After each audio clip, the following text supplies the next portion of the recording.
नमस्ते दोस्तों। पिछले अध्याय में हमने देखा कि कैसे महान धनुर्धर अर्जुन युद्ध के मैदान में पूरी तरह टूट गया था। उसके हाथ कांप रहे थे और वह अपनी जिम्मेदारियों से भागकर संन्यास लेना चाहता था। हम अक्सर सोचते हैं कि कृष्ण ने उसे तुरंत युद्ध के लिए प्रेरित किया होगा, लेकिन अध्याय 2 सांख्य योग की शुरुआत एक बहुत ही कड़वे सच से होती है। जब अर्जुन रथ पर रो रहा था, तब भगवान श्री कृष्ण उसे सहानुभूति नहीं देते, बल्कि उसे फटकार लगाते हैं। कृष्ण कहते हैं, हे अर्जुन, इस संकट के समय तेरे मन में यह कायरता कहां से आई? यह न तो स्वर्ग ले जाने वाली है और न ही कीर्ति दिलाने वाली। जो कभी मरता नहीं। जब अर्जुन ने कहा कि वह अपने गुरुओं और परिजनों को मारना नहीं चाहता, तब कृष्ण ने उसे वह ज्ञान दिया जो आज के डिप्रेशन और अकेलेपन का सबसे बड़ा तोड़ है।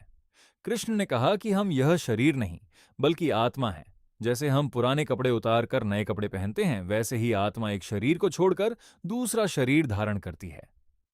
कृष्ण का यह संदेश हमें सिखाता है कि मृत्यु अंत नहीं है, बल्कि एक बदलाव है। हमारी चिंता का सबसे बड़ा कारण यह है कि हम उस चीज को सच मान बैठते हैं जो एक दिन खत्म होने वाली है, जैसे हमारा शरीर या सांसारिक पद। विचलित न होने वाला मन अर्जुन पूछता है कि एक स्थिर बुद्धि वाला व्यक्ति, स्थित प्रज्ञ, कैसा होता है? वह कैसे बोलता है और कैसे बैठता है? आज के समय में जब हमें छोटी सी असफलता पर स्ट्रेस हो जाता है, तब कृष्ण का यह जवाब बहुत कीमती है। कृष्ण बताते हैं कि जो व्यक्ति सुख और दुख, लाभ और हानि, जीत और हार में एक जैसा रहता है, वही असली योद्धा है।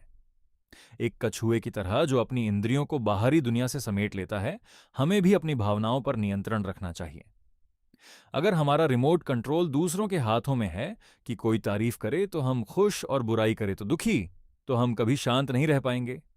कर्मयोग की शुरुआत कौरवों से नहीं, खुद के लालच से लड़ो। अध्याय 2 में ही वह प्रसिद्ध श्लोक आता है जिसे हम सबने सुना है, कर्मण्येवाधिकारस्ते मां फलेषु कदाचन। इसका मतलब है कि तुम्हारा अधिकार सिर्फ कर्म करने पर है, उसके फल पर नहीं। हम अक्सर काम शुरू करने से पहले ही उसके रिजल्ट के बारे में सोचकर घबरा जाते हैं। कृष्ण कहते हैं कि तुम अपना 100% काम को दो, परिणाम की चिंता ईश्वर पर छोड़ दो। जब आप फल की चिंता छोड़ देते हैं तो आपका प्रदर्शन, परफॉर्मेंस अपने आप सुधर जाता है, क्योंकि अब आपके मन में खोने का डर नहीं है। आज की लाइफ में इसका क्या मतलब है? अध्याय 2 हमें इमोशनल इंटेलिजेंस सिखाता है। अगर आप किसी एग्जाम की तैयारी कर रहे हैं तो सिर्फ पढ़ाई पर फोकस करें, रिजल्ट क्या आएगा इस पर नहीं। अगर कोई रिश्ता टूट रहा है तो याद रखें कि आप उस रिश्ते से बड़े हैं, आपकी आत्मा अमर है। मुश्किल समय में घुटने मत टेकी, क्योंकि बदलाव ही संसार का नियम है। निष्कर्ष, कायरता से वीरता की ओर इस अध्याय के अंत तक अर्जुन का मोह थोड़ा कम होने लगता है। उसे समझ आने लगता है कि वह सिर्फ एक व्यक्ति नहीं, बल्कि एक उद्देश्य, पर्पस आइवर्स के लिए यहां खड़ा है।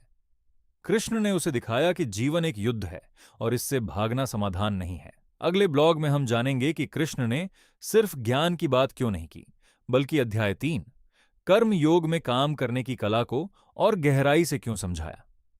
दोस्तों, अध्याय 2 सांख्य योग गीता का सबसे गहरा सार है। मुझे यकीन है कि इस ज्ञान ने आपके सोचने के तरीके को थोड़ा बदला होगा। इस आध्यात्मिक यात्रा को जारी रखने के लिए मुझे आपके साथ और समर्थन की जरूरत है।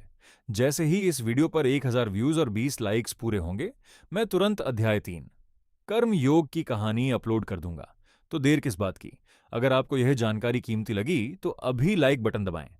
अपने कम से कम 3 दोस्तों या ग्रुप्स में इसे शेयर करें ताकि हम जल्द ही अगले अध्याय की ओर बढ़ सकें। आपका एक शेयर किसी की जिंदगी बदल सकता है। चलिए मिलकर इस ज्ञान को फैलाते हैं।